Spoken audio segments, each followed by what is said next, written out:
তারা কি একটু লক্ষ্য করে দেখে না আন্নাল্লাহাল্লাযী খালাকাহুম, যে আল্লাহ তাদেরকে সৃষ্টি করেছেন, হুয়া আশাদ্দু মিনহুম কুওয়া, তার ক্ষমতা এদের থেকে অনেক বেশি। এটি কি ওরা লক্ষ্য করে না? তিনি তো বলেছেন দম্ভ করবে না, অহংকার করবে না, তাহলে করো কেন? এই আদ জাতিকে আল্লাহ ধ্বংস করেছেন অহংকারের কারণে। এটা ছিল তাদের মূল অপরাধ। সমুদ জাতিকে আল্লাহ রাব্বুল আলামিন ধ্বংস করেছিলেন অহংকারের কারণে। সূরাতুল আ'রাফ ৭৫ এবং ৭৬ এই আয়াতগুলো খুললে আপনারা পাবেন। আল্লাহ বলেন, ক্বালাল মালাউল্লাযীনা ইসতাকবারু মিন কওমিহি লিল্লাযীনা ইসতুযঈফু লিমান আমানা মিনহুম আতা'লামুনা আন্না সালিহান মুরসালুম মির রাব্বিহি ক্বালু ইন্না বিমা উরসিলা বিহি মুমিনুন ক্বালা আল্লাযীনা ইসতাকবারু ইন্না বিল্লাযী আমানতুম বিহি কাফিরুন। আল্লাহ বলেন, ক্বালাল মালাউল্লাযীনা ইসতাকবারু মিন কওমিহি। সমুদ হযরত সালেহ আলাইহিস সালাতু ওয়াস সালামের জাতি, যারা নেতৃস্থানীয় ছিল, আল্লাহ বলেন তারা অহংকার করে বলল তাদেরকে, লিল্লাযীনা ইসতুযঈফু লিমান আমানা মিনহুম, যে সকল ঈমানদারদেরকে তারা দুর্বল মনে করত তাদেরকে বলল, আতা'লামুন আন্না সালিহান মুরসালুম মির রাব্বিহি। আচ্ছা, তোমরা কি বিশ্বাস করো যে সালেহ আলাইহিস সালাতু ওয়াস সালাম আল্লাহর পক্ষ থেকে প্রেরিত রাসূল? তারা সবাই বলল, হ্যাঁ আমরা বিশ্বাস করি। এবার অহংকারীরা বলল, তোমরা যেটা বিশ্বাস করো ওইটাকে আমরা অবিশ্বাস করি। তোমরা মনে করছো সালেহ আল্লাহর পক্ষ থেকে প্রেরিত রাসূল, আমরা ঠিক উল্টাটা বিশ্বাস করি, সে আল্লাহর রাসূল না। আমার আল্লাহ বলেন তারা অহংকার করে এই কথা বলে ফেলল। তার মানে হলো হযরত সালেহ আলাইহিস সালাতু ওয়াস সালামের সম্প্রদায়কে আল্লাহ যে শেষ করে দিয়েছেন, ধ্বংস করেছেন, এর মূল কারণ ছিল তারা অহংকারী ছিল।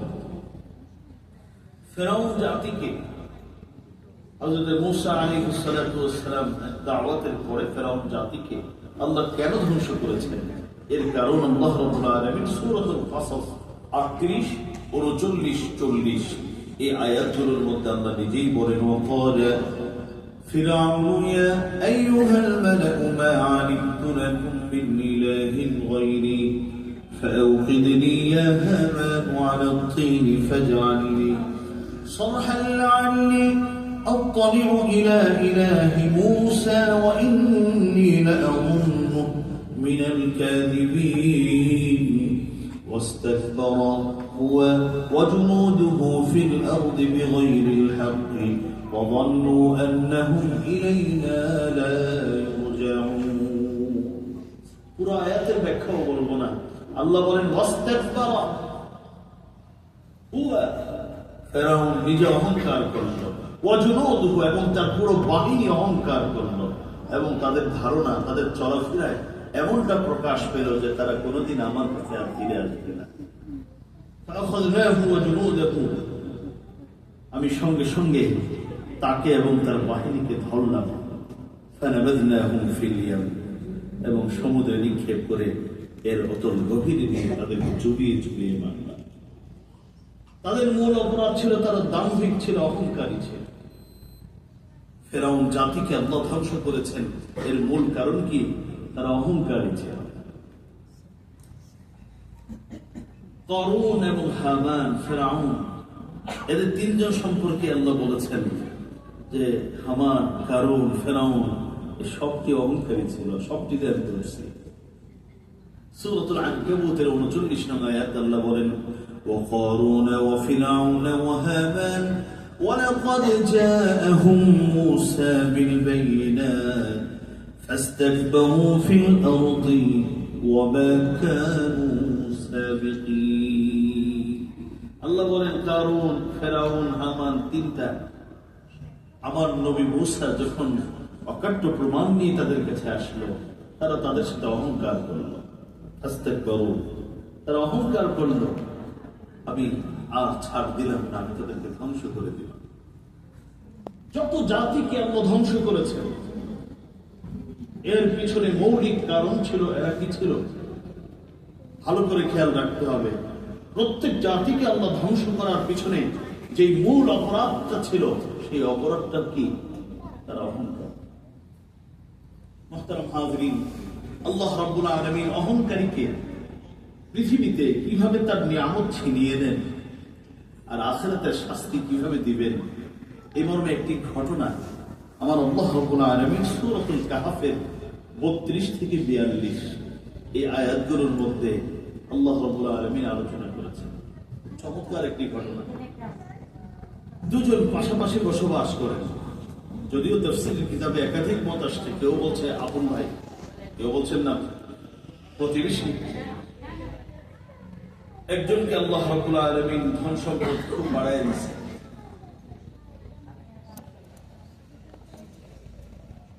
এখন আস্তে আস্তে সে দাম্ভিক হয়ে উঠেছে। আল্লাহ রাব্বুল আলামিন কিভাবে এগুলো নিয়ে গেছেন, এই ঘটনা আল্লাহ এখানে আলোচনা করবেন। দেখুন, আমার আল্লাহ নবীকে বলছেন, ওয়াদরিবু লাহুম মাসালান রাজুলাইন জাআলনা লিআহাদিহিমা জান্নাতাইন মিন আ'নাব ওয়া হাফাফনাহুমা বিনাখলিন ওয়া জাআলনা বাইনাহুমা যারআ। আল্লাহ নবীকে বলা হচ্ছে, হে নবী, আপনি আপনার উম্মতকে, সাহাবীদেরকে এবং পরবর্তী আপনার উম্মতদেরকে একটা ঘটনা শোনান। অদরিবু লাহুম মাসালান রাজুলাইন, দুই ব্যক্তির ঘটনা শোনাবেন। জাআলনা লিআহাদিহিমা জান্নাতাইন মিন আ'নাব, এই দুইজনের একজনকে আমি দুটো আঙ্গুরের বাগান দান করেছিলাম। جعلنا لأحدهما جنتين من أعناب وحففناهما بنخل وجعلنا بينهما زرعا। দুইটা আঙ্গুরের বাগান দিয়েছিলাম, যে আঙ্গুরের বাগানকে আমি খেজুর বৃক্ষ দিয়ে বেষ্টনী দিয়েছিলাম। চারপাশে খেজুর গাছ, মাঝখানে আঙ্গুরের বাগান। وجعلنا بينهما زرعا, এবং বাগানের মাঝখান দিয়ে আমি শস্য ক্ষেত্র উৎপন্ন করেছিলাম। كلتا الجنتين آتت أكلها ولم تظلم منه شيئا وفجرنا خلالهما نهرا। আল্লাহ বলেন, শুধু তা নয়, আঙ্গুরের বাগান দুটি কত চমৎকার ছিল। একটা হলো আঙ্গুরের বাগান, চারপাশ দিয়ে খেজুর বৃক্ষ দিয়ে বেষ্টনী দেওয়া, খালি জায়গাগুলো থেকে কি করা, আবার ফসল উৎপন্ন হচ্ছে। আবার এর মাঝখান দিয়ে আমি লেক প্রবাহিত করে দিয়েছিলাম। লেক, এত চমৎকার নিয়ামত তাকে দান করেছে। কিলতাল জান্নাতাইন আতাত উকুলাহা, দুটো বাগানই ফল দিতে শুরু করলো, প্রচুর ফল দিচ্ছিল।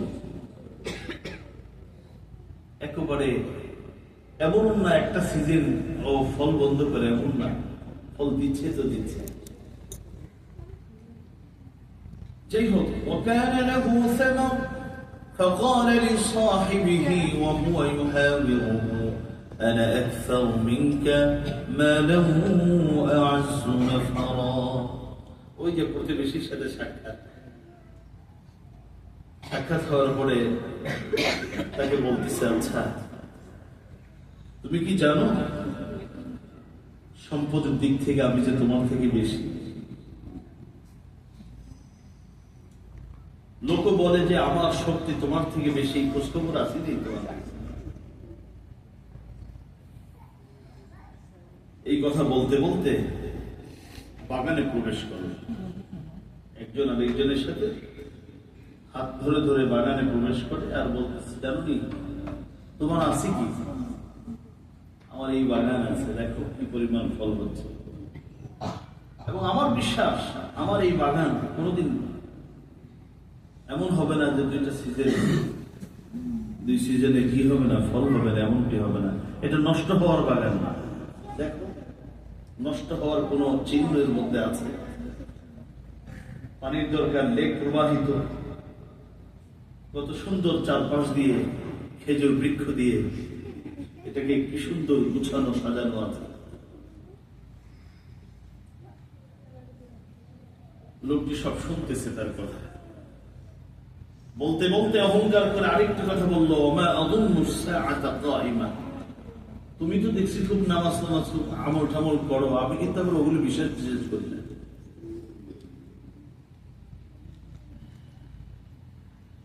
কিসের গুণে আমার কিয়ামত হবে, এইসব বিশ্বাস আমি করি না, ফালতু গরিব গুরাবাদের বিশ্বাস। وما أظن الساعة قائمة ولئن رددت إلى ربي لأجدن خيرا منها منقلبا। সেই ধনী ব্যক্তি বলছে, যদি তোমার কথা অনুযায়ী কোন কারণে আমাকে যেতেও হয়,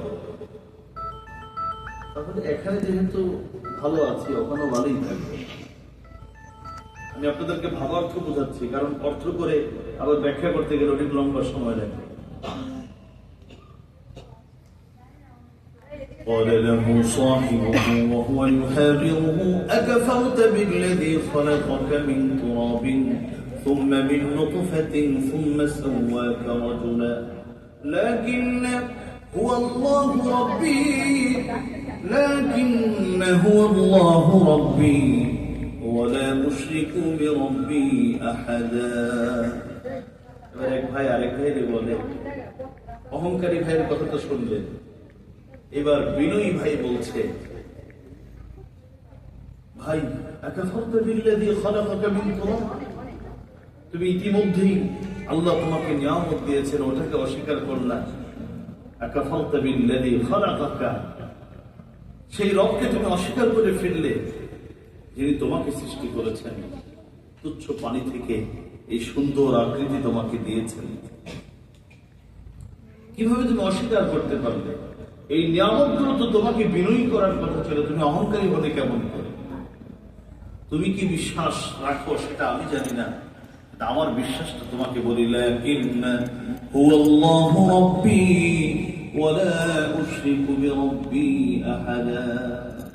তিনি আমার রব, আমাকে দুনিয়াতে যেভাবেই তিনি রাখুন, তুমি তো অস্বীকার করলে আমি অস্বীকার করবো না, বরং তিনি আমার একমাত্র লালন পালনকারী আল্লাহ। তিনিই তো আমাকে সুস্থ রেখেছেন, তিনিই তো আমাকে আজকে কথা বলার সক্ষমতা দিয়েছেন, কথা শোনার সক্ষমতা দিয়েছেন, বাঁচিয়ে রেখেছেন, সবকিছু তো তিনি দান করেছেন। আমি তো তোমার মতো তাকে অস্বীকার করতে পারি না, বরং শুনে নাও ভালো করে, তিনি আমার রব এবং আমি আমার রবের সাথে কোনো ক্রমেই শিরিক করতে পারবো না। আরো নসিহত করছেন, ওয়ালাউলা ইয দাখালতা জান্নাতাকা কুলতা মা শাআ আল্লাহ লা কুওয়াতা ইল্লা বিল্লাহ ইন তারানি আনা আকাল্লা মিনকা মালান ওয়া ওয়ালাদা। ভাই বিনয়ী ভাই অহংকারীকে বলছে, ভাই রে, যখন তুমি বাগানে প্রবেশ করলে আর তোমার এই নাজ ও নিয়ামত যখন তোমার দৃষ্টিগোচর হলো, চোখের সামনে আসে, তখন তুমি অহংকার না করে এই কথাটা কেন বললে না, মাশাআল্লাহ, আমার আল্লাহ আমাকে এটা দান করেছেন, লা কুওয়াতা ইল্লা বিল্লাহ, আমার আল্লাহর শক্তি ছাড়া এগুলো কোনো কিছু করা সম্ভব ছিল না, এই কথাটা তুমি কেন বললে না? এই কথা বললেই তো আমার আল্লাহ নিয়ামত বাড়িয়ে দিত, কেন বললে না? মাশাআল্লাহ, লা কুওয়াতা ইল্লা বিল্লাহ। আপনারাও বিভিন্ন প্রতিষ্ঠান অনেককে ভিজিট করান, দেখাবেন আর বলবেন মাশাআল্লাহ, লা কুওয়াতা ইল্লা বিল্লাহ। এগুলো একটা ক্ষমতাও আমার ছিল না, আমার আল্লাহ দয়া করেছেন, দান করেছেন, হইছে, না হলে হতো না। বিনয়ী ভাই অহংকারীকে বলছে, যখন তুমি আমার অভাব দেখলে, আমার কষ্ট দেখেছ, আর তোমার নিয়ামত দেখলে, তখন তোমার বলা উচিত ছিল মাশাআল্লাহ, লা কুওয়াতা ইল্লা বিল্লাহ। তুমি যেহেতু এগুলো পড়লে না, তাহলে ভালো করে জেনে রাখো, যে কোনো সময় আল্লাহর আযাব আসতে দেরি হবে না। রাত্রে ঘুমিয়ে পড়েছে, সকালে বাগান দেখতে যাবে, যখন ঢোকে তখন গিয়ে দেখে সর্বনাশ, ঝড়ের সব শেষ। فأصبح يقلب كفيه على ما أنفق فيها وهي خاوية على عروشها ويقول يا ليتني لم أشرك بربي أحدا। সকালে হাত কষ্টাতে কষ্টাতে দেখে আফসোস করে। আমার আল্লাহ বলেন ওয়ালাম তাকুল লাহু ফিআতুন ইয়ানসুরুনাহু মিন দুনিল্লাহি ওয়া মা কানা মুনতাসিরা। আল্লাহ যদি কারো প্রতিশোধ নেন, কাউকে শাস্তি দেন, এর বদলা নেবার ক্ষমতা পৃথিবীর কারো। অহংকারী, এটা হলো দুনিয়ার একটা শাস্তি। অহংকারী আল্লাহর কিছু বিশেষ নিয়ামত থেকে বঞ্চিত হবে। ভালো করে খেয়াল রাখবেন, অহংকারী আল্লাহর কিছু বিশেষ নিয়ামত থেকে বঞ্চিত হবেই হবে। এর এক নম্বর বঞ্চিত হলো অহংকারী ব্যক্তি সত্য পথ এবং মতে কাছে যাবে কিন্তু গ্রহণ করতে পারবে। খুব ভালো করে এই কথাটা মনে রাখবেন। অহংকারী চলে গেছে একেবারে আল্লাহর পথে এগিয়ে গেছে, হঠাৎ দেখবেন এগিয়েছে 10 হাত, পিছিয়েছে 20 হাত, 10 বছর মিলে আগাইছে। আল্লাহ রাব্বুল আলামিন তার রহমতের এখান থেকে দূরে সরিয়ে দিবেন। এটা হলো অহংকারীকে আল্লাহ রাব্বুল আলামিন অহংকারীর জন্য প্রথম শাস্তি দিয়েছেন। সূরা আল জাসিয়া 7 এবং 8 নম্বর আয়াত।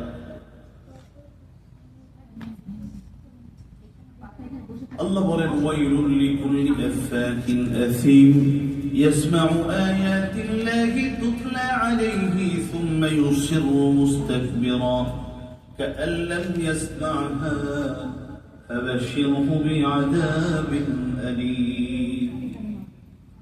আল্লাহ বলেন দুর্ভোগ লিকুল্লি ওয়াইলুন লিকুল্লি আফাকিন আসীম, প্রত্যেক পাপাচারী, প্রত্যেক মিথ্যেবাদীর জন্য দুর্ভোগ। ইয়াসমাউ আয়াতিল্লাহি তুতলা আলাইহি, যখন কোরআন তেলাওয়াত করা হয় তখন সে তেলাওয়াত শুনে। সুম্মা ইউসিরু মুস্তাকবিরা, এরপরে সে অহংকার করে, তার যেই চিন্তা, তার যেই দর্শন, এটার উপর সে তাকে অটল থাকে, যেন কাআন লাম ইয়াসমা'হা, যেন আমার কথা সে শুনেই নেই। ফাবাশশিরহু বিআযাবিন আলীম, হে নবী তাদেরকে যন্ত্রণাদায়ক শাস্তির সুসংবাদ আপনি দিয়ে দিবেন। মুহতারাম হাজিরিন, আপনাদেরকে সূরাতুল আনআমের 52 নম্বর আয়াত, সহিহ ইবনে খুযাইমার মধ্যে আপনারা ঘটনাটি পাবেন। রাসূলুল্লাহ সাল্লাল্লাহু আলাইহি ওয়াসাল্লাম বিভিন্ন সময় দাওয়াত দিতেন, মানুষকে কথা বলতেন। এই ঘটনা থেকে আমার আপনার সবার জন্য অনেক শিক্ষা আছে। সাধারণত নবীজির পাশে কয়েকজন অভাবী, দরিদ্র, সাধারণ সাহাবী বসে থাকতেন। হযরতে খাব্বাব, হযরতে বিলাল, হযরতে সুহাইব, হযরতে আম্মার, এই জাতীয় গরিব সাহাবীরা বসে থাকতেন। নবীজি বয়ান করতেন তো সকল সাহাবী থাকতেন। যখন সবাই চলে যেতেন, এই গরিব সাহাবীর এই নবীজির পাশে বসে থাকতেন। তো নবীজি যেভাবে মুসলিমদেরকে দাওয়াত দিতেন, অমুসলিমদেরকেও দাওয়াত দিতেন। অমুসলিম ভাইদেরকে দাওয়াত দেন, আসেন, তোমরা আসো, আমি কথা বলি। একবার ওয়াইনা ইবনে হুসাইন আর আকরা ইবনে হাবিস, এই দুই ব্যক্তি আসলো, এসে বলতো, দেখো মুহাম্মদ, তুমি তো খুব মূল্যবান কথা বলো, এটা আমরা সবাই জানি এবং বিশ্বাস করি। মনে চায় তোমার কাছ থেকে এসে কিছু কথা শুনি, কিন্তু সমস্যা বেঁধেছে অন্য জায়গায়। সমস্যাটা হলো, তোমার এখানে যে ক্লাসের লোকজন থাকে ওদের সাথে আমাদের যায় না, ওদের সাথে আমাদের যায় না। এদের সাথে বসলে আমাদের যে একটা সম্মান বাহিরে যেটা আছে ওটা থাকে না। যদি একটা কাজ করতে পারো যে আলাদা আমাদের জন্য বসার ব্যবস্থা, তাহলে মোহাম্মদ আমরা তো তোমার কথা শুনতে। রাসূলুল্লাহ সাল্লাল্লাহু আলাইহি ওয়াসাল্লাম সরল মনে চিন্তা করলেন, শুনুক না দুইটা কথা, হয়তো নসিবে থাকলে হেদায়েত পেতেও পারে। নবীজি বললেন, ঠিক আছে, তোমাদের জন্য আলাদা বসার একটা ব্যবস্থা করব। আকরা ইবনে হাবিস এবং ওয়াইনা ইবনে হিসিন বলল, আচ্ছা খালি আলাদা বসার ব্যবস্থা করবা, মুখে বললে হবে না, লিখে দাও। লিখিত হয়ে যাক যে বৈঠক দুইটা হবে, একটা আমাদের জন্য স্পেশাল বৈঠক, আরেকটা হবে সাধারণ যারা এই মানুষগুলো আছে, হযরত বেলাল, আম্মার, এই জাতীয় সোহাইবদের মতো সাহাবীদের জন্য। রাসূলুল্লাহ সাল্লাল্লাহু আলাইহি ওয়াসাল্লাম হযরত আলীকে ডাকালেন, আলী কাগজ কলম দাও। ওরা তো একটু আলাদা বসে দিনের কথাই শুনতে চাচ্ছে, পরে ঠিক হবে, লিখো। লিখতে যাবেন না, ঠিক ওই মুহূর্তে সূরাতুল আনআমের 52 নম্বর আয়াত নিয়ে হযরত জিবরিল হাজির। ولا تطرد الذين يدعون ربهم بالغداة والعشي يريدون وجهه ما عليك من حسابهم من شيء وما من حسابك عليهم من شيء فتطردهم فتكون من الظالمين। আল্লাহ বলে দিলেন, হে নবী, যারা সকাল সন্ধ্যা আপনার রবকে খুশি করার জন্য ইবাদত করে, আপনি এদেরকে তাড়িয়ে দিবেন না। কি সিদ্ধান্ত নিতে যাচ্ছেন আপনি? আপনি কি সিদ্ধান্ত নিতে যাচ্ছেন? ওই গুটি কয়েকজন অহংকারীর অহংকারের সামনে আপনি আমাকে যারা ডাকে, যারা 24 ঘন্টা আমার গোলামি করে, ওদেরকে সরাই দিবেন? এই সিদ্ধান্ত নেবার ক্ষমতা আপনাকে কে দিয়েছে?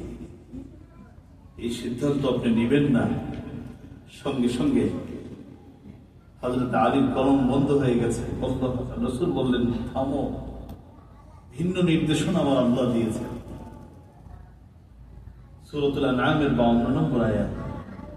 সূরাত আবাসা আপনারা পড়েছেন, ওখানে এক সাহাবী আছে হযরত আব্দুল্লাহ ইবনে উম্মে মাকতুম রাদিয়াল্লাহু তাআলা। অন্ধ সাহাবী তো, ও খালি পাশে বসে থাকতেন, নবীজির আওয়াজ চোখে দেখতেন না। নিজের হৃদয়কে শীতল করবার জন্য তিনি ওখানে বসে থাকতেন আর নবীজির একটু কথা শুনতেন। ওদের কথা হলো যে, না, একটু সরাও, এই অন্ধ সুন্দর লাগে, আপনি বসবেন নাকি? নবীজি বলতেছিলেন, আব্দুল্লাহ ইবনে উম্মে মাকতুম একদিন একটু রাগী হলেন যে, তুমি সব জায়গায় সবসময় থাকো কেন? আল্লাহ সঙ্গে সঙ্গে রাসূলকে সতর্ক করে বলেন, আবাসা ওয়াতাওয়াল্লা আন জাআহু আ'মা ওয়ামা ইউদরিকা লা'আল্লাহু ইয়াযাক্কা আও ইয়াযাক্কারু ফাতানফা'হু যিকরা আম্মা মান ইসতাগনা ফাআনতা লাহু তাসাদ্দা। পুরো কুচকাচ্ছেন আপনি?